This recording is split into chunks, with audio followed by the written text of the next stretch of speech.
Salut tout le monde! Bienvenue dans le Airbnb Show. Aujourd'hui, une fois de plus, accompagné de mon chum Yes sir, Pierre-Olivier Roy, moi-même, Mathieu Gauvin. Aujourd'hui, on va vous parler de comment rentabiliser votre projet locatif. Donc, une fois que vous avez acheté votre chalet ou votre unité locative, peu importe, sur quoi travailler pour vraiment rendre le projet rentable. Donc, c'est parti! On va commencer ça avec un petit top 5 des top commodités. Puis encore une fois, il n'y a rien de scientifique là-dedans. Mais avec notre expérience, je pense, PO, on pourrait le dire là-dessus. On a monté un genre de top 5 sur les top commodités à avoir dans votre unité locative qui, selon nous, rapport coût de la commodité versus rentabilité est le best à avoir. Donc, le numéro 5 pour commencer. Ouais, numéro 5 qui est un peu le moins important, mais en tant que tel, qui est souvent demandé, là, c'est le barbecue. C'est hyper simple, ça coûte pas si cher un barbecue, là, pas besoin d'aller dans un gros barbecue à 10 000 $, là, un barbecue bien standard. Ça peut-tu valoir 10 000 un barbecue? Excuse. 10 000 non, mais encore là, il doit toujours avoir un caf qui va avoir inventé un barbecue à 10 000. Là. Faudrait demander à notre chum de chez Barbecue Québec, mais je suis sûrement qu'il y a des barbecues à 10 000 là. Sûrement, En tout sûrement. cas. Mais tu sais, allez pas dans un gros barbecue genre à 1000 $, là. Tu sais, un barbecue bien standard au Canac, qui est notre meilleur ami comme tout le temps, là. Oui. Surtout si t'es capable de l'avoir comme en fin de saison, quand il y a des rabais dessus, là. Tu sais, souvent, ça tourne autour de 250, puis ça t'offre, là, surtout si tu fais attention l'hiver, tu le protèges, là. À 250, t'as un barbecue, les clients sont heureux. À cause souvent, le monde, quand ils vont en chalet, ils veulent comme s'évader. Même nous, quand on y va en chalet, on veut juste avoir la paix. Puis on veut un peu sortir de notre routine. Pour le monde qui n'a pas de barbecue chez eux, ben là, ils sont comme contents. Ah, ils arrivent, il y a un barbecue sur place, puis ils font du barbecue. Ouais, puis tu sais, on s'entend, barbecue, c'est souvent associé à une bonne petite bière, on chill, on relaxe, on passe une belle soirée. Encore là, je coupe une bière, c'est bien. 4, c'est mieux.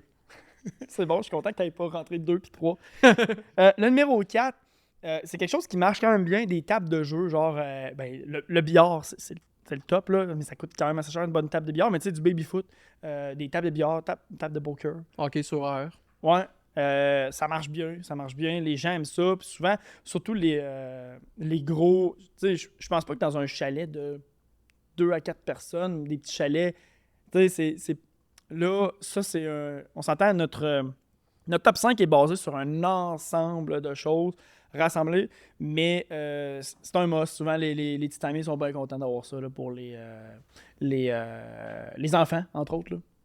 Oui. Donc, ouais, non, je pense que c'est bon. En termes de numéro 3 des top commodités, les foyers. Extérieur, intérieur. Ouais. Ah, que ça marche. Puis même foyer à bois. Tu sais, foyer au gaz, c'est chill, ça fait une belle ambiance, c'est beau. Mais foyer au bois, c'est comme une coche de plus que le monde. Encore là, je reviens sur le point. Ils veulent s'évader. Souvent, ils n'ont pas de foyer à bois chez eux. C'est ça qui fait qu'ils trippent. Parce qu'ils vont plus dans leur routine. Ah, crime, on n'a pas de. Là, il y a un foyer à bois dans le chalet. On peut allumer un petit feu. Puis on peut relaxer avec une bière sur le bord du feu en dedans ou dehors. Ah ouais. Puis on s'entend, là. Quand t'arrives avec ton chum, avec ta blonde, puis là, dépack les sacs, t'as eu fret un peu en hiver, puis là, le chum s'en va partir un feu, puis ça fait comme au Lacoute. Il emboucane le chalet au complet. C'est une belle anecdote, ça. Tu te rappelles le client qui avait emboucané. Ouais, ou c'est quelqu'un qui a pas de. qui avait aucun foyer chez eux, là. Ça veut dire, je pense qu'il avait jamais touché un foyer au bois de sa vie, ou en tout cas, peut-être quand il était jeune, puis. Je sais pas comment il avait. C'est magique, là. Je sais pas comment il avait fait ça, là, mais il avait parti le feu, puis toute la boucane allait dans la maison. Puis pendant une demi-heure, il pensait que ça allait arrêter. Ça pendant une demi-heure, ça boucanait. Puis il nous a appelé une demi-heure plus tard pour dire là, ça fait une demi-heure, ça boucane dans la maison. Qu'est-ce que je fais? Je dis, man, rouvre la valve de la cheminée. Puis au pire, fais un petit courant d'air avec un crack de fenêtre d'ouvert là, pour que l'air, à place de rentrer dans le chalet, elle sort du chalet, le gros. Là. Ah, puis non, puis tu sais, monsieur, il m'a appelé, puis il me rappelle, il dit là, tu sais, je comprends pas, j'ai un poêle à bois chez nous, puis... Il y avait un poêle à bois? Oh oui, tu sais, le monsieur, il... Ah, dans ma tête, c'était un gars qui avait jamais eu de poêle. Je comprends pas, j'en ai un chez nous. Je dis, OK, ben... En tout cas, bref, on dérape un peu. Mais bref, le monsieur, il était connaisseur, là, tu sais, mais bon, il avait quand même emboucané le chalet, c'était très, très comique. Mais les poêles à bois, c'est un must. Intérieur, extérieur, je pense que c'est quasiment un incontournable. Extérieur, ouais. Ouais. Ouais, c'est pas ta feu extérieur, c'est quasiment un incontournable. Mais intérieur, quand vous pouvez le prévoir, c'est vraiment un must. Les gens, ils courent ça parce que, justement, tu arrives, puis c'est chaleureux, c'est envoûtant. La gestion du bois, on pourra en reparler, mais il y a moyen de rendre ça easy-going. Je pense pas que ça doit être un obstacle, parce il y a beaucoup de gens qui se limitent à ça. Ouais, j'ai peur des incendies, ou la gestion, tout ce que ça représente de gérer le bois, mais ça se fait quand même bien, on l'a vu. Oui, ça se fait bien. Puis c'est ça.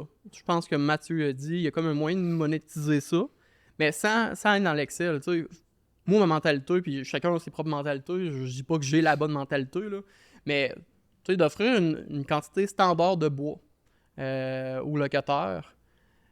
Puis par la suite, tu sais, quand ça dépasse la quantité standard pour vous, selon la grosseur du chalet, là, puis selon la grosseur du poêle, ben là, tu peux vendre, tu sais, mettons, tu peux mettre dans une armoire des quantités de bûches à un endroit, puis que si la personne rouvre l'armoire là, ben, puis qu'elle prend des bûches, ben c'est, mettons, 10$ les 10 premières bûches, ou en tout cas, il y a un moyen de monétiser, mais faut faire attention, faut pas que le client ait le sentiment que tu sais, on a trop voulu monétiser, puis qu'on veut aller, on veut aller lui prendre tout son argent sur des conneries autour. Là. Puis c'est ça, je pense que ce que tu veux dire aussi, c'est que faut pas que le client ait le sentiment que il rouvre une porte dans le chalet, puis ça lui vient d'y coûter 10$. Tout coûte de l'argent. Non, tu as payé le séjour. C'est ça. Faut que tu aies le minimum, ben même un peu plus que le minimum. Faut que tu aies de quoi pour que si tu as un séjour standard dans le chalet-là, tu sois content. Mais c'est sûr, si ça te tente de mettre une bûche par heure, même une bûche par demi-heure dans le poêle, ben là, à un moment donné, ça sort de l'ordinaire, ça a tout payé aussi en conséquence, ça avec, c'est normal. Puis, tu sais, pour revenir sur le point que tu venais de parler, les foyers extérieurs, ça coûte pas cher encore. C'est encore un peu comme le barbecue, là. Tu sais, tu peux pas donner un foyer extérieur cheap dans des quincailleries standards, là. Le rendu là, même, bon, il y a Canac, mais il y en a plein d'autres, là, que je l'ai acheté au Rona, moi, puis ça va te coûter autour de... un basic, j'ai-tu de l'allure en disant 150$? Ouais, non, c'est ça. Ouais. Tu sais, autour de 150$, puis là, cassez-vous pas la tête à essayer d'acheter des bancs en bois, full beau, qui vont coûter, mettons, 500$. Tu sais, faut vraiment aller dans du standard. Moi, pour de vrai, j'en ai fait cet été, là, ça a coûté, je pense, 45$ par banc, puis c'est des gros bancs qui peuvent avoir 4 personnes. On a mis des... c'est quoi? C'est comme des decks... Ça ressemble un peu à des deck blocs, mais des trucs de béton. Ouais, c'est ça, des deck blocs qu'on a collés ensemble. On a collé 4 planches par-dessus. Ça a coûté 45$. C'est full beau. Ah, c'est vraiment beau. Ça donne un bel aspect, un beau plus. On mettra la photo dans le podcast. Ouais, on mettra la photo pour que le monde comprenne qu'est-ce qu'on... voici la photo. non, mais je parlais, non, mais c'est ça. Puis oui, PO, sont vraiment hot, les bancs que t'as fait, by the way. Ensuite, tu sais, la prochaine commodité... c'est vraiment les commentaires, parce que si j'étais émotif, je l'avais pas mis. Mais quand je me fie aux commentaires, puis je suis un peu plus scientifique dans mon approche par rapport à la chose, puis que je suis objectif surtout, ben ça n'a pas le choix de s'y retrouver, c'est la télévision puis le Wi-Fi. Moi, mon premier réflexe, quand on a starté en immobilier, c'est dire, Kim, pas nécessairement, tu sais, c'est pas nécessaire, les gens vont là pour se détendre, relaxer, mais la réalité, en 2023... Tu sais, le monde en a besoin. C'est comme viscéral là, d'avoir une petite attache avec le monde extérieur, pareil. Tu sais, si tu veux vraiment décrocher, tu sais, rien contre ces régions-là, mais tu vas te louer un chalet dans le cul du monde, dans le nord où tu n'as rien, mais pas nécessairement dans des places comme on a là. Donc la télévision, le Wi-Fi, ça reste un incontournable.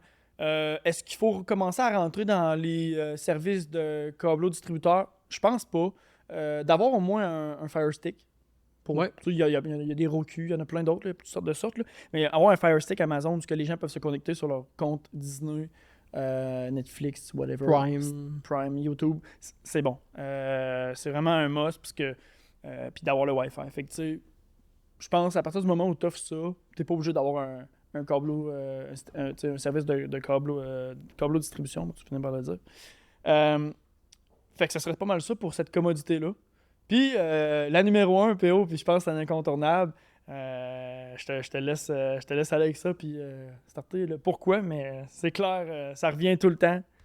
La top commodité qu'on a dans nos chalets. C'est les spas, c'est sûr, c'est les spas. Là. Puis là, tu sais, là, même là, j'espérais que ça soit les spas, j'étais plus sûr, là, mais c'est sûr que le numéro 1, c'est les spas. Là.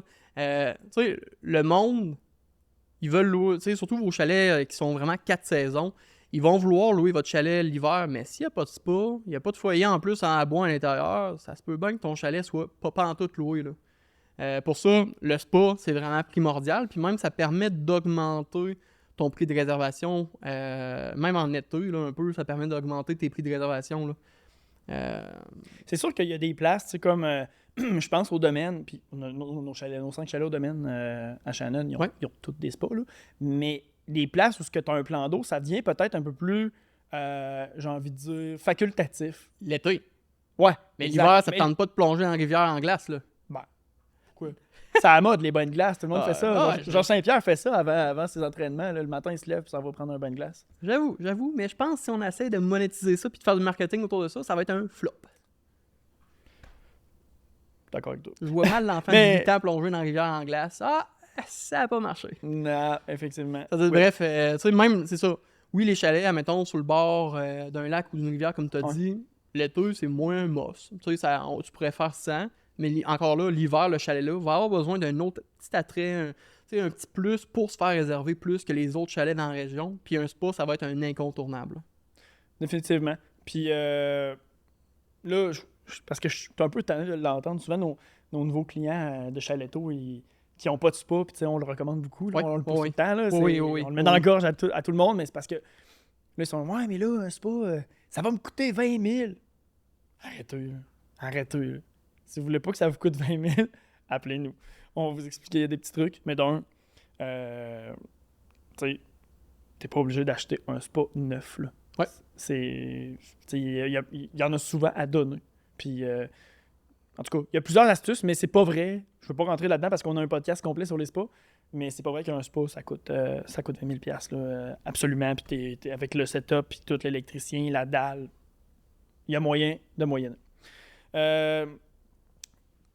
Vu que le titre du podcast, on revenait beaucoup là-dessus, que c'est vraiment comment rentabiliser votre projet locatif. Je pense qu'une des affaires qui est souvent oubliée, mais qui est tellement importante, c'est comment de personnes qu'on peut accueillir. Oui. Est-ce que je peux optimiser ce nombre-là? De quelle façon? Comment? Parce que, pas au détriment du confort total, de l'unité, mais avec l'expérience, on a vu, puis on a souvent tendance à se mettre comme dans la position comme si on était chez nous. Faut pas oublier que les gens qui louent sont là en moyenne 2-3 nuits. Là. Il y en a des fois qui louent une semaine, là. Mais ils sont là moyenne, pour... En moyenne, c'est 2 à 3 nuits. Là. Exact. Fait que ils sont pas tout le temps dans le chalet. Ils sont pas obligés d'être là tout le temps. Ils font des activités. Fait que d'optimiser le nombre de voyageurs. Pourquoi je dis ça?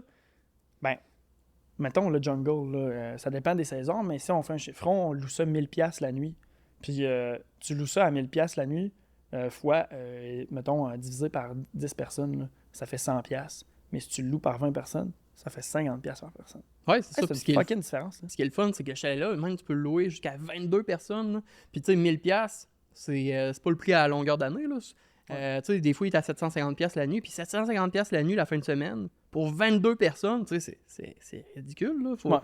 C'est vraiment pas cher. Là. Ça revient genre à 40$. Je dis un chiffre au pif, là, mais genre à 40$ par personne par nuit. Là. Tu sais, c'est ça. Pour ça, le monde, puis encore là, tu sais, j'ai le réflexe du client là, de dire « Hey, c'est pas cher 40$ par nuit. » C'est-à-dire, puis c'est le point que Mathieu amenait, faut optimiser vos chalets pour qu'admettons ton chalet il est pour 6. Si tu es capable d'aller chercher, de le monter jusqu'à du 10, tu vas être capable d'augmenter légèrement ton prix de nuit. Là. Puis même, je dis légèrement, mais tu vas être capable de l'augmenter tout court, là, ton prix. Là.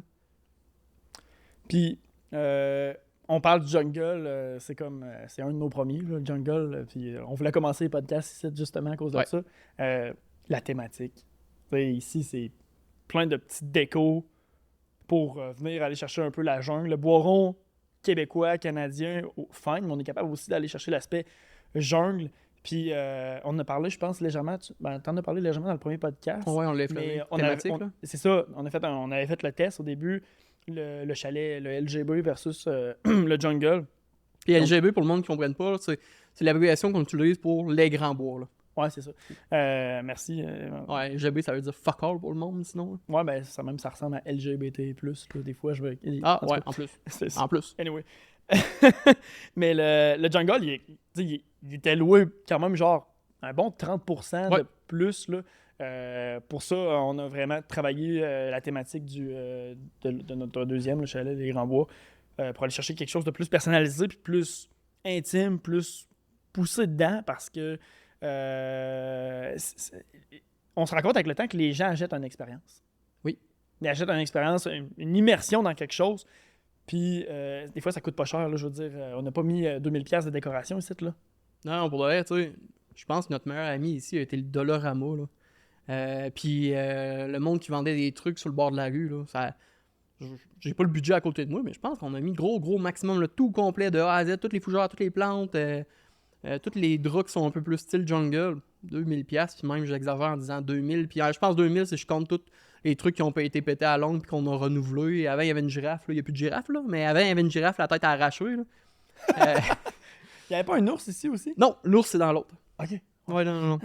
Mais c'est ça, tu sais, 2000$ pour un thème, admettons, puis que finalement, ça nous ramène 30% de plus de revenus. C'est rien, là. C'est un mini-investissement à mettre au début qui va ramener 10 fois plus, même 20 fois plus là, sur le long terme. Ouais, surtout sur la grosseur d'un chalet comme ici. Là. Parlant de ça, fourniture, toi, PO, mettons, puis là, on fera pas de top 5 pour ça, là, mais les meilleures places où tu achètes, parce que c'est une question qui revient souvent, ça. Les gars, vous achetez où votre papier de toilette, vos essuie-tout, les draps?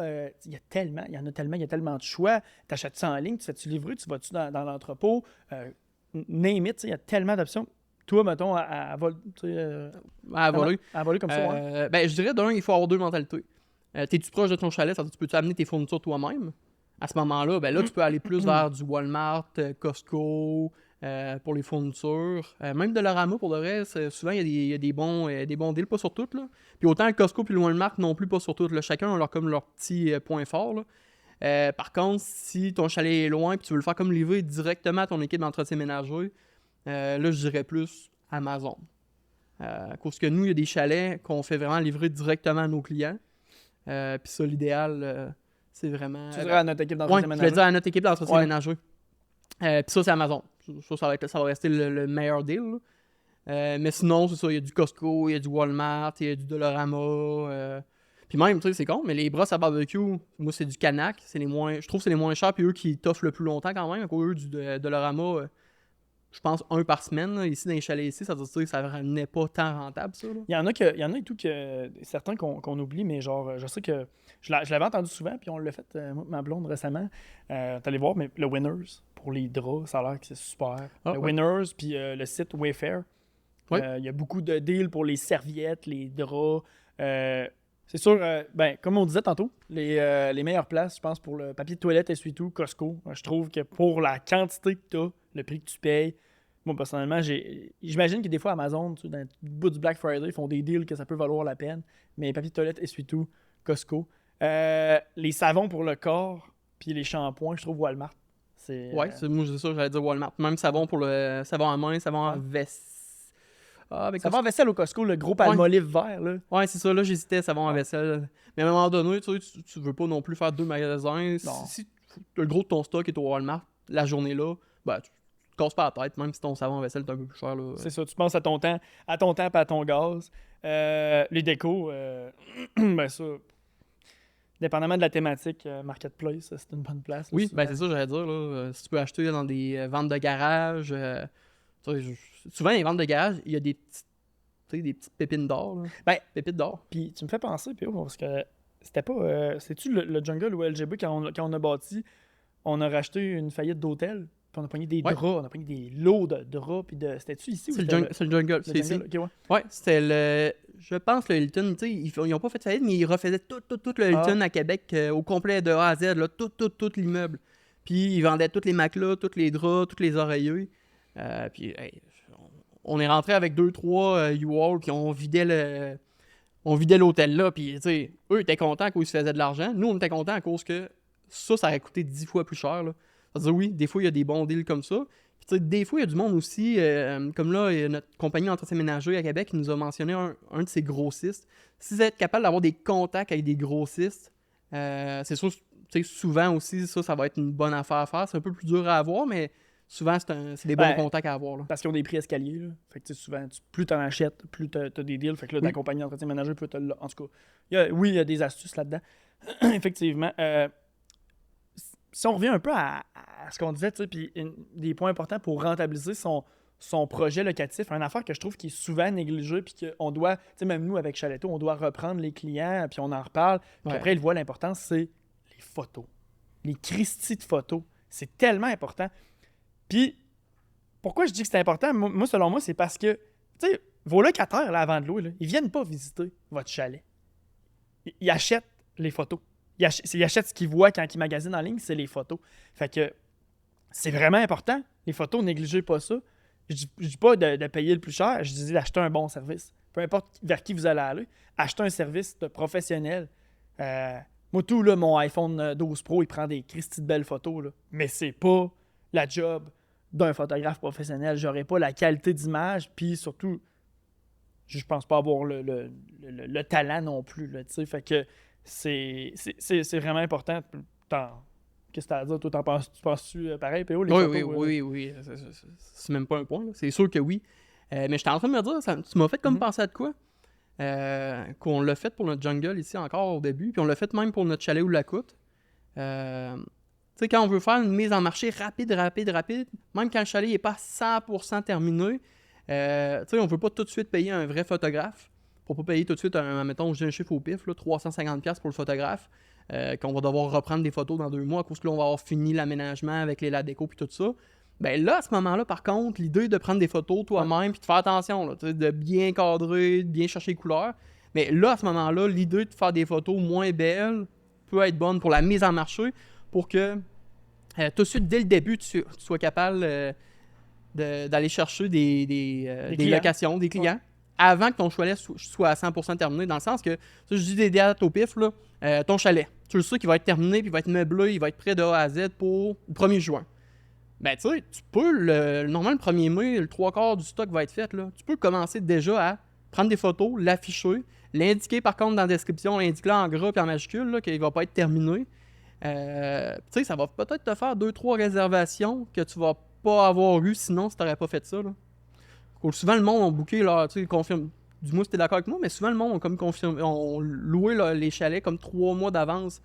Si tu l'affiches comme un mois, tu vas peut-être rattraper des réservations que la personne aurait déjà réservé un autre chalet sinon. Là. Ben oui, c'est ça. Je sais pas c'est quoi la moyenne. Je sais que durant la pandémie, c'était, mettons, deuxième moitié de la pandémie, là, c'était vrai. Là, les gens louaient beaucoup plus à l'avance, mais cette année, on a vu un changement dans le marché. Là. C'est pas mal plus difficile. Il y a il y a vraiment un ralentissement là, dans le marché locatif.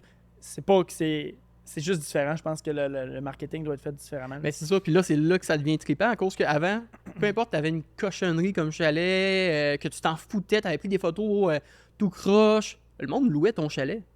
C'était comme, tu sais, l'énergie de plus que tu mettais dans le marketing ou tu sais, que tu allais chercher l'argent que tu payais plus pour avoir des belles photos. C'était comme. C'était sûr que c'était utile, mais c'était une petite affaire de moins à cause qu'il y avait moins. Tu sais, le monde était bloqué au Québec puis il réservait les chalets partout bord en bord. Là, ce qui est le fun, c'est qu'on est enfin revenu d'un marché compétitif comme avant la pandémie. Puis ça fait que, tu sais, comme nous, mettons, notre compagnie de gestion Chaletto, comme on met beaucoup d'argent en marketing, c'est là où on va chercher des clients de plus que les autres à cause qu'ils vont pas faire de marketing, ils vont pas mettre d'argent dans ça, sont pas capables d'aller chercher. Là. Ben, c'est ça. Ça fait toute la différence. Puis, je pense que tu l'as bien nommé, là, durant la pandémie, il y avait tellement d'offres que tout le monde y arrivait. Puis là, ben, il y a beaucoup de gens qui paniquent. Hein. On a beaucoup de nouveaux clients qui nous appellent puis qui paniquent parce que là, tout d'un coup, ça se loue plus. Puis on tombe dans une réalité plus réaliste. Là. Ben, comme avant la pandémie. Ouais, exact. Non, c'est ça. C'est vraiment important. Les photos, à ne pas négliger. Un autre point que je vois tellement de monde, puis là, je pense que ça... Je sais pas si je juge ou pas, mais ça tombe un peu dans l'émotivité, les animaux. Les chiens. Ouais. Et chats, même si c'est jamais ça. C'est un choix. C'est un choix. C'est personnel à vous, là. Mais par expérience, là, il y a de l'argent à faire avec les chiens et les animaux. Accepter les animaux, c'est, je pense, s'ouvrir des portes à une clientèle beaucoup plus vaste. Dans un contexte là, comme on est actuellement, où c'est beaucoup plus difficile, puis la période de l'année aussi, là, on s'entend, là, quand on arrive à mi-septembre, comme là, jusqu'à, mettons, début décembre, mi-décembre, c'est plus rough, là. C'est plus rough. Fait que, en 2023, tout le monde a un chien. Puis là, les gens, tu sais, c'est dans la famille, ça fait partie, ils veulent le traîner avec eux. Ouais, c'est un membre de la famille. Ouais, exact. Mais puis c'était un casse-tête de moi pour eux aussi de ne pas avoir trouvé une gardienne. Puis je le quitte. Moi, je pense que c'est un bon move de les accepter puis de le monnayer. Les gens s'en foutent de payer 50$ par séjour, 35$ par séjour, ou de le mettre par nuit. Il y a plusieurs façons de le visualiser. Mais c'est un must. Ça attire. Je n'ai pas de pourcentage, mais c'est clair que ça augmente le nombre de locations puis ça augmente le nombre de clients potentiels versus si on les refuse. Là, parce que ça arrive même souvent. Puis nous, c'est pas avec Chalet-Tour, c'est pas tous les clients c'est pas tous nos propriétaires qui les acceptent.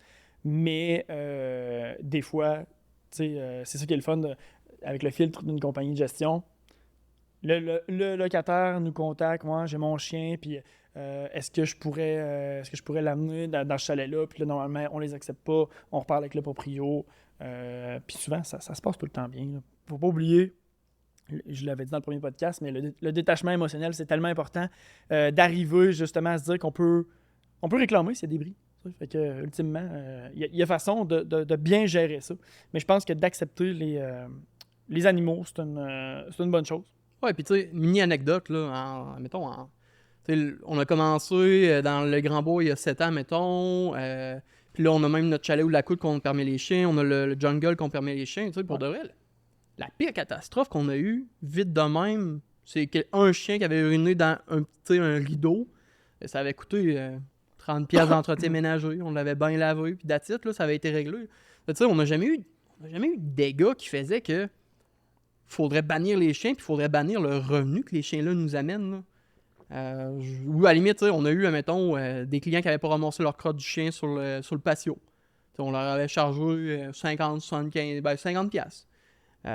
Il n'y a rien de dramatique, là. Puis, tu sais, Mathieu l'a dit, mais moi, j'ai un chien personnellement, j'ai un husky.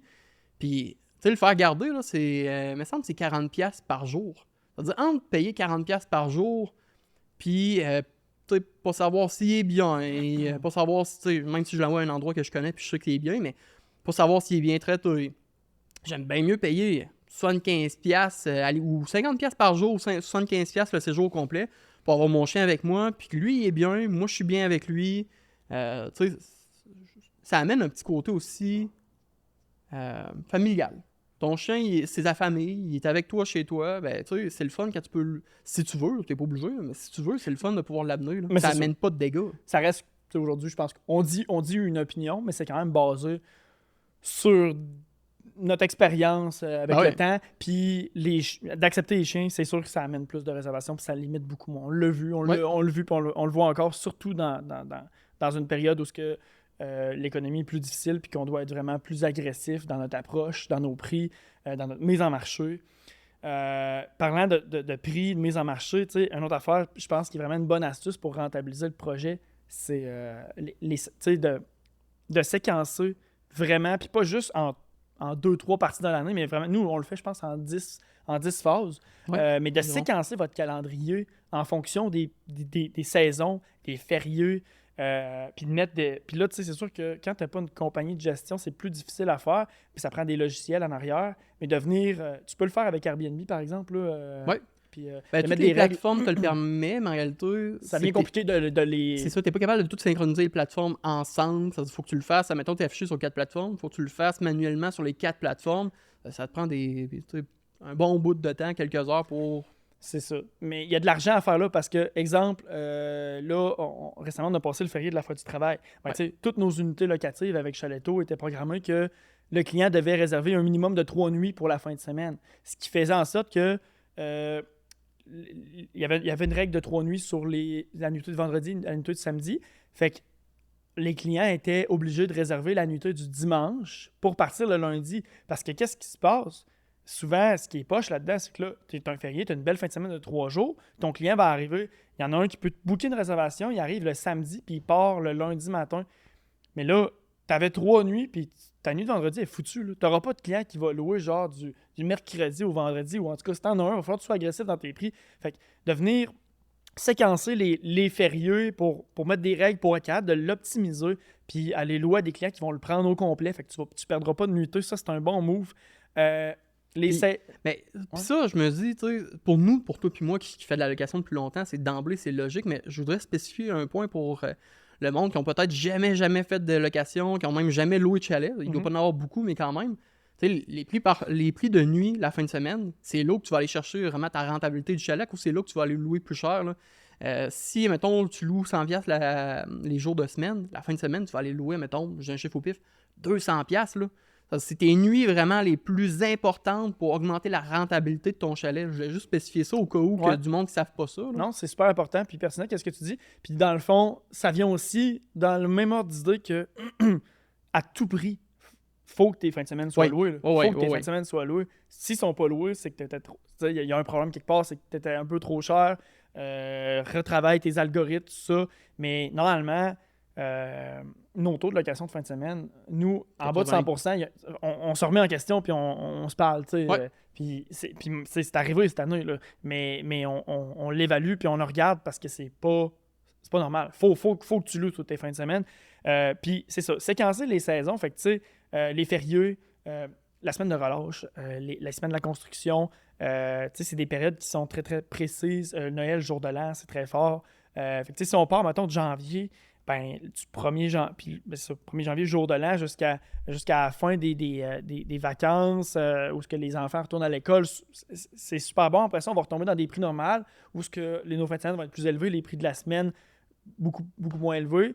Là, après ça, arrive à la mi-février, où là, tu as la semaine de relâche de Montréal, je pense qu'il y a toujours avant Québec. Hein? Puisque 2 semaines de relâche. Ben, c'est ça. Puis ça, c'est vraiment important, le point-là. Que le monde qui habite à Québec, souvent, il ne pense pas à la semaine de relâche de Montréal. Puis le monde qui habite à Montréal, des fois, ils ne pensent pas à la semaine de relâche de Québec. Puis nous, tu sais, on le fait depuis quand même quelques années. Mais la première année, on l'avait oublié, on n'y avait pas pensé. Puis, tu sais, les fins de semaine de relâche, c'est pas les mêmes à Québec et à Montréal. C'est-à-dire, il faut vraiment que tu l'étales sur toutes les fins de semaine, les semaines possibles, des semaines de relâche au Québec. En général, c'est comme un peu passé la mi-février jusqu'au début mars, genre. Ouais. Genre, plus ou moins, mettons, la dernière de février, puis plus ou moins la première de mars. Je pense que Montréal est avant, puis Québec est après. Ça se peut, je me mélange toujours. Non, c'est ça, je me mélange tout le temps. Mais c'est important de pas juste te dire « Ah, ben mon chalet, admettons, il est à Québec. » C'est-à-dire je vais juste monter les prix pour les jours de semaine à Québec. Non. Montréal, ils veulent aller loin de chez eux. Ils veulent avoir un petit voyage en famille puis se déconnecter. Ça se peut qu'ils viennent louer ton chalet à Québec puis ils désirent ça. Là. Le monde de Montréal... montez vos prix là, pour que nous, on vienne booker vos chalets. Avez-vous compris, Montréal? Durant la semaine de relâche de Québec. Puis ça, c'est con, mais ça va faire encore augmenter ton revenu annuel peut-être de 5%, là, juste à cause que tu as booké une semaine complète à un haut taux, à cause qu'on va booker. Là. Ben, c'est ça. Puis je pense que tu touches à un point important, les détails. Les petits détails comme ça, d'aller s'attaquer aux algorithmes durant les saisons spécifiques. C'est vraiment là que tu vas rentabiliser et tu vas augmenter tes revenus, comme tu dis, un 5 à 10% en travaillant vraiment sur ça.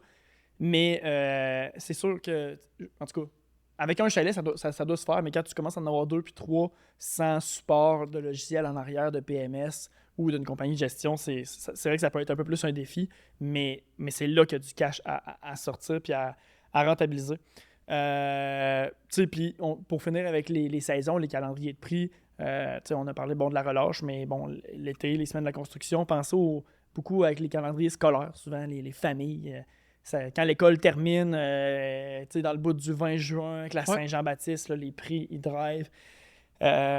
Souvent, je dirais la dernière semaine de août, là, dans le bout du 24-28, quand les rentrées scolaires, ben là, c'est là que ça retroppe. Tranquillement, oui. Mais à la fin de semaine, avec la férié du travail. La fête du travail, l'action de grâce, n'oubliez pas les fériés. Là, ça devient une belle fin de semaine. Là. Ouais. Puis, tu sais, je vais le dire tout de suite, à cause, clairement, moi, avec ma mémoire de merde, des fois, je l'oublie. Il n'y a pas de magie. Il n'y a rien que vous allez faire aujourd'hui, admettons, pour votre chalet, qui va faire que vous allez louer, boum, 50% de plus. Je pense que c'est vraiment, comme Matt l'a dit, c'est des petites affaires de droite à gauche qui vont faire « Ah, ben, j'ai permis les chiens, j'ai augmenté mes revenus annuels de 1%. Ah, attends, j'ai refait mes photos, finalement, crime, j'ai eu 2% de plus sur mes revenus annuels. Ah, ben j'ai mis un spa, ben là, je suis allé chercher 10-20% de plus par contre annuel. Tu sais, il n'y a rien qui va te donner 50% one shot avec pas d'effort. Mais c'est toujours les 2, 3, 4, 5% qu'on veut de plus, nous. J'ai une anecdote par rapport à ça, puis tu vas t'en souvenir. C'est arrivé il n'y a pas longtemps. C'est quand on a fait la mise en marché des 4 petits chalets au domaine et les passions à Shannon. Ouais. Je me rappelle, c'est le pic bois, puis le pic bois, puis le jet bleu se louait crissement plus que les autres. Ouais. Puis là, je comprenais pas, puis je regardais, là, j'ai sorti les stats d'Airbnb, VRBO, puis j'ai mis ça sur la table, puis là, j'ai regardé ça, puis voyons, Calvin, c'est comment ça qu'il se loue autant que ça? Puis j'ai levé je me rappelle encore, là, c'est mon bureau, puis là, j'ai levé les yeux, j'ai mis 4 annonces l'un à côté de l'autre. Puis j'ai dit, le premier coup d'œil, j'ai ouvert l'annonce comme quand quand tu scrolls puis tu vois les annonces là, sortir sur le fil de recherche Airbnb, puis quand tu cliques dessus, puis le jet bleu puis le pic bois était plus beau. La première photo était vraiment plus belle. C'était la photo de façade. La photo de façade était écœurante. Puis les autres, mettons, c'était une photo de... on voulait faire un petit peu de variété. Fait qu'on on avait joué un peu avec les photos. Pis tout. Ouais, ben c'est moi qui les avais mis. Ouais. Je pense que l'autre photo de couverture, j'avais mis les kayaks sur le bord du lac. Je me suis dit, le monde va voir les kayaks sur le bord du lac. Ils vont sûrement vouloir réserver le chalet là, mais ils voient pas le chalet. Ouais. Ça a été mon erreur, ça, vraiment. Là. La façade du chalet, comme première photo, sauf pour vrai, si votre façade est affreuse, c'est à travailler. Puis tu sais, il y en a vraiment, là, c'est correct de rénover, s'attarder plus sur l'intérieur de l'unité. Mais moi, ça m'avait frappé. J'ai regardé les stats, j'étais comme, fuck, ok, c'est vraiment différent. Puis là, d'un coup, on a changé, on a mis les quatre chalets, on a mis les façades, les stats se sont uniformisés. D'un coup, du jour au lendemain, puis c'était quand même flagrant. Le nombre de clics, il faudrait que je ressorte le screenshot, je l'avais envoyé dans notre discussion de groupe, mais le nombre de clics quand on les a postés, c'était 10 fois plus sur le pic bois versus, mettons, le col vert qu'on avait, je pense, la photo juste des la photo. Là. Ouais. Puis pourtant, je pensais qu'un kayak sur le bord d'un lac, ça allait pogner, là. Mais, tu sais, oui, le monde cherche ça, mais ils veulent louer un chalet. Tu sais, s'ils voient pas le chalet, j'ai l'impression que ça faisait que le monde cliquait moins sur l'annonce. Exact, c'est ça. Fait que, tu sais, la mise en marché, les photos, c'est important. C'est important. Chippez pas là-dessus. La belle-sœur de l'ami du beau-frère qui s'improvise photographe. C'est sûr que moi, je pense personnellement que c'est mieux quand même que votre iPhone s'il y a un appareil. Là. Puis c'est ça, du matériel pour prendre des bonnes photos. Mais oubliez pas ça. Puis je suis le premier à l'avoir fait, cette erreur-là. Les gens, ils visitent pas avant de louer. La seule affaire qu'ils ont, la seule référence qu'ils ont, c'est vos photos. C'est important. Ouais. Négligez pas les photos. On s'est rendu à la période de questions avec notre petit bol de Tasmanie. Les petits Leclerc. Leclerc, les petits 90 bonjours. sûrement. Ouais. OK. Allez, on y va avec la période de questions. OK.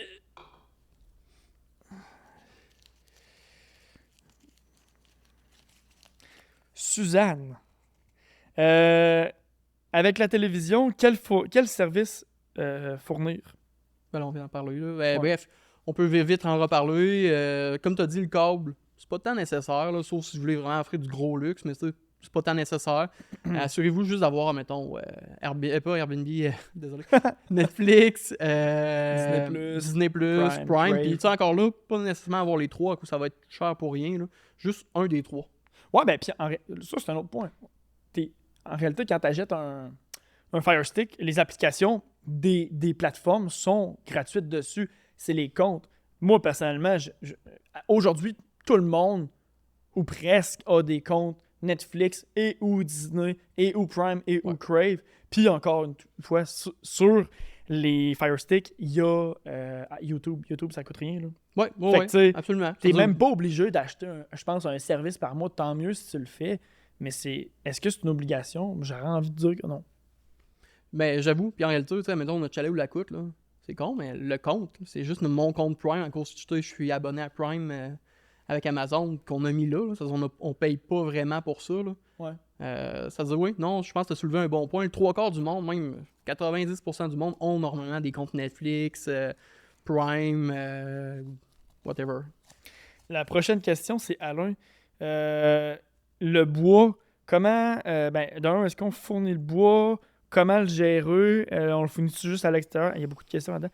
On le fournit juste à l'intérieur, à l'extérieur? Nous autres, ça dépend. Tu sais, comme ici au jungle, le bois, on le fournit pas. Non. D'un, on n'a pas. Ici, c'est un foyer au propane à l'intérieur. Ouais, à l'intérieur, oui. Puis pour l'extérieur, on le fournit pas. On a eu des moins bonnes expériences, on va le dire comme ça. Mais puis c'est juste parce qu'on n'a pas envie de gérer ça comme ça. Par contre, ça se fait, là, tu sais, te rappelles-tu, avec l'entretien des Appalaches, on a vu des maudites belles affaires, il y a des mondes qui se font des sheds à bois extérieurs. Entretien des Appalaches, gang, c'est notre ancienne compagnie de ménage, au cas où que ça vous dirait. Feu Entretien des Appalaches, ouais. c'est ça. Qui aujourd'hui, c'est ça, vendu à Mélanie Ferland, là, qui est la king dans Saint-Philémon. That's it! Yes, Mel, petite plug pour toi. Mais dans le fond, c'est ça, le bois, il y a tellement de façons de le gérer, mais moi, je pense que ça dépend. Ça dépend de vous, là, tu sais. Il y en a qui le monétisent, tu sais. Je pense entre autres à Steph puis à Nat. Ils en fournissent un ballot de bois, puis ils vendent les autres 10$, genre pour une coupe de bûche attachée avec de la grosse corde. Il y a toutes les bonnes formules. Toutes les formules sont bonnes, mais j'ai envie de dire, attachez-vous avec votre compagnie d'entretien ménager pour être certain que votre formule puis votre vision concorde avec leur réalité à eux, parce qu'il faut que ce soit automatisé. Vous ne voulez pas commencer à vouloir aller remplir le bois, corder, fait que tu sais, vérifiez que votre compagnie d'entretien ménager, j'ai envie de dire. Oui, non, c'est un bon point. Puis tu sais, où je voudrais rajouter, c'est, ici on le fait plus, on a essayé au début, mais on le fait plus à cause, c'est des gros chalets de party, on va pas se le cacher, puis j'essaie pas de faire du marketing pour du party pour nos chalets, là, mais c'est le problème, c'est des gros chalets de party. Quand on fournissait le bois, la corde passait au feu en une nuit. Tu sais, le monde était tout à la brosse, il glissait toute la corde dans le feu. Par contre, nos autres petits chalets, on fournit le bois à volonté, mettons dans le chalet où la coûte, on n'a jamais eu de problème. Puis les chalets à Shannon, à Pat, entre autres, puis eux, en réalité, on fournit comme une quantité raisonnable. Comme je vous ai dit tantôt, plus tôt dans le podcast, on fournit une quantité raisonnable. Puis le monde, s'ils veulent vraiment en profiter trop, puis ils veulent trop en faire, ils veulent en faire dedans, puis dehors dans le foyer, ben là, à ce moment-là, ils payent un petit surplus qui est vraiment raisonnable pour juste, s'ils veulent exagérer un peu, admettons. On va y aller avec une autre question. Mon Dieu. Marc, tu l'as attaché serré, celle-là? Ça tu te le déchirer. Ok, je suis capable de voir le nom de la personne. Marianne. Bon, je viens de le déchirer. Marianne, ton nom est déchiré en deux, peut-être? Ah! Non, j'ai pas coupé son nom. Ah, Marianne, fournissez-vous des guides à vos locataires? Oui. Ah oui. Oui, on fournit des guides. Des guides du chalet, c'est con. Mais c'est important de faire ça. Ça va vous éviter Ça va vous sauver du temps de gestion de locataire. Des fois, exemple, c'est niaiseux, là, mais le lave-vaisselle, comment le lave-vaisselle marche? J'ai, entre autres, le maudit lave-vaisselle qu'on a acheté ou la coûte. Oui. Il est fait à l'envers. Ça n'a pas de sens. C'est quand même un lave-vaisselle chinois. En fait, c'est ça. Mais oui, fournissez des guides. Parce que, mettons, notre lave-vaisselle, pour dire, les pitons sont comme à l'intérieur, puis quand tu le fermes, tu n'as plus accès aux pitons. Mais pour le partir, il faut que tu programmes, tu fasses ta programmation, tu choisis toutes tes options, tu pèses sur Start, puis après ça, tu fermes la porte. Puis là, il décolle, mais il décolle pas tout de suite. Tu sais, ça va être le seul modèle bâtard de la vaisselle qui fait ça. Là, il est acheté, on vit avec, mais on est obligé de faire une affiche parce que 8 locataires sur 10 nous envoyaient un message pour nous demander comment la vaisselle fonctionnait. Fait que oui, des guides. Puis ce qui est bien populaire, on l'a fait aussi au Jungle, parce que je le vois en arrière de nous, on le voit pas. Ouais, mais tantôt on prendra une photo et on le mettra dans le podcast. Ouais, ok, good. Mais c'est ça, on fait des petites pancartes avec un code QR. Fait que là, au lieu d'avoir un guide papier que tu perds, t'as un code QR, les gens arrivent, ils scannent ça, puis ils arrivent direct sur un lien où ils ont le guide en version électronique, un peu comme les menus de restaurant. C'est quand même formidable. Ça, c'est... Bon, moi, je vais un expert là-dedans, mais... mettons, nous autres, c'est ça. C'est de faire affaire avec un professionnel qui peut le faire. Là. Ouais, je sais pas si tu t'en souviens, encore anecdote. Là. Au début, on avait essayé, vraiment, jour 1 là, au LGB, les Grands Bois, le chalet Les Grands Bois. On l'avait essayé en papier, puis il me semble on l'avait-tu plastifié, je m'en souviens plus, mais bref, on l'avait fait en papier, puis le monde, c'est des chalets de brosse, là. Le monde, ils ont commencé à dessiner des pénis dessus, c'est bien drôle, puis l'entretien ménager l'avait comme pas vu, c'est-à-dire les groupes d'après, il y avait des pénis sur le guide, ça avait comme plus d'allure. C'est sûr, l'idéal pour pas que, mettons, après 5 ans, le guide il est sous barbouilleux ou que finalement, il a pogné l'eau un peu puis il commence à être dégueulasse. Mais c'est le best des codes QR que ça prend 2 secondes, là, pas besoin de se casser la tête. Il faut pas avoir un bac en informatique là, pour faire un code QR. Tu peux taper sur Google comment faire un code QR. Là, tu vas l'avoir en 2 secondes. Ah ouais? Ah oui? Ok. Bon, ok. Moi, je m'aventurerai Lui, pas là-dedans. clairement, c'est un câble, là, mais Ah oui? inquiétez-vous pas. Ok, on y va avec une autre question. Bon, je vais encore tout déchirer. Sérieux, là? Non, mais... Je suis pas de l'émoin le prochain coup. Comment? Je suis pas de l'émoin. Ouais, c'est ça, c'est Marc. Esti. By the way, merci à votre studio créatif, Marc-Antoine puis Rox qui sont ici avec nous aujourd'hui pour la réalisation de ce podcast. Ici, la question, les gars, vous pensez de quoi des vidéos immersives avec les drones puis tout? Dis ce que tu penses, vas-y. Ben, ça, dans ma tête, c'est 2 questions différentes. Dans le sens, il y a les vidéos immersives, puis il y a les drones. Les vidéos immersives dans les chalets, pour l'avoir fait, dans 3 de nos chalets au début avec Chalet-Tour, on le faisait.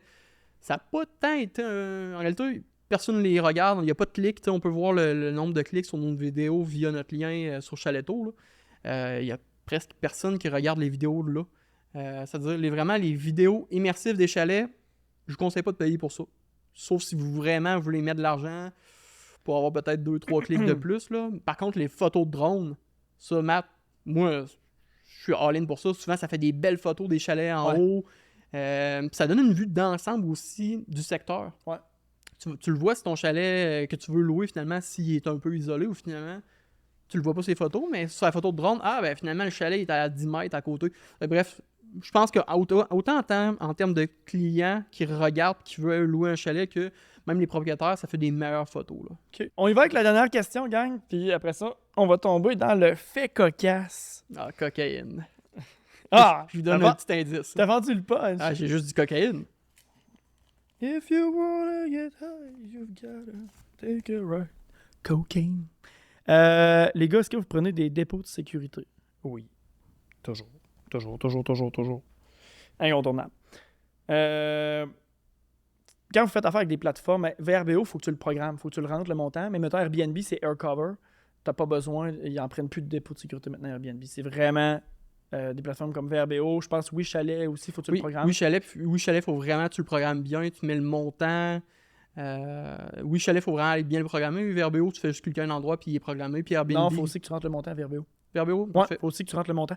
Mais Airbnb, c'est ça depuis, je pense que ça doit faire 1 an et demi, 2 ans. C'était dans la pandémie. Ils ont instauré AirCover.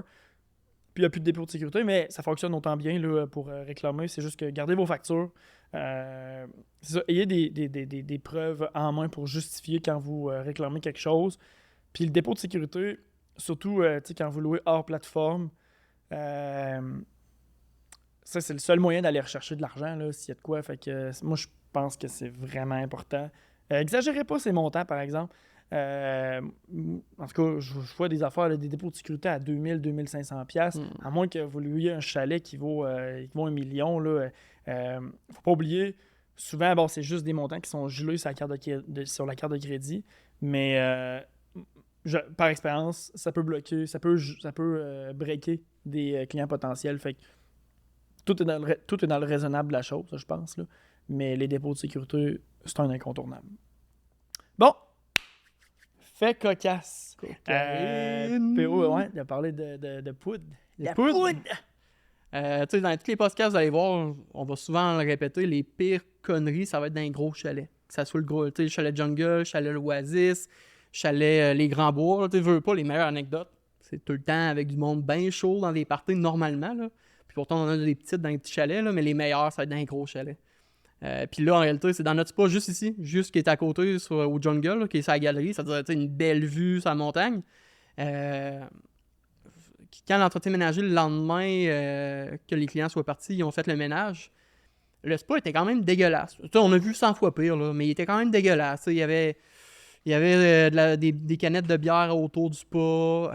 Il y avait quand même beaucoup de sable ou de terre un peu dans le spa. Puis l'entretien ménager, quand ils ont fait l'entretien du spa, ils ont enlevé le filtre. Ils ont vu, puis ils m'ont envoyé la photo, puis je capotais. Ils ont vu un condom bien tapé avec du tape, puis il était rempli de poudre. T'sais, ils m'ont pas dit c'était quoi la poudre, là, puis peut-être pas de la cocaïne, mais qui crise? Qu'est-ce que tu veux mettre? Tu mets pas de la farine dans un condom pour mettre ça dans le spa. Bref, Nous, on s'est toujours dit que ça devait être quelqu'un qui avait juste échappé son condom plein de cocaïne dans le spa, sûrement à cause qu'il avait ça dans ses poches comme un cave. Là. Où il l'avait mis sur le bord du spa, puis le condom plein de cocaïne avait tombé dans le spa. Là. Ah ouais, les spas, c'est magique. C'est une boîte à surprise des lendemains ici au Jungle, puis au LGB. Mais toutes les chalets de party, en réalité, là, on en voit toutes les couleurs. Encore une fois, je voudrais remercier nos partenaires, votre studio créatif pour la réalisation du podcast. J'en profite en même temps pour vous dire que si vous voulez louer nos chalets, ils sont disponibles au www.chaleto.ca. Et également, si vous souhaitez regarder les podcasts, ils vont être disponibles sur YouTube.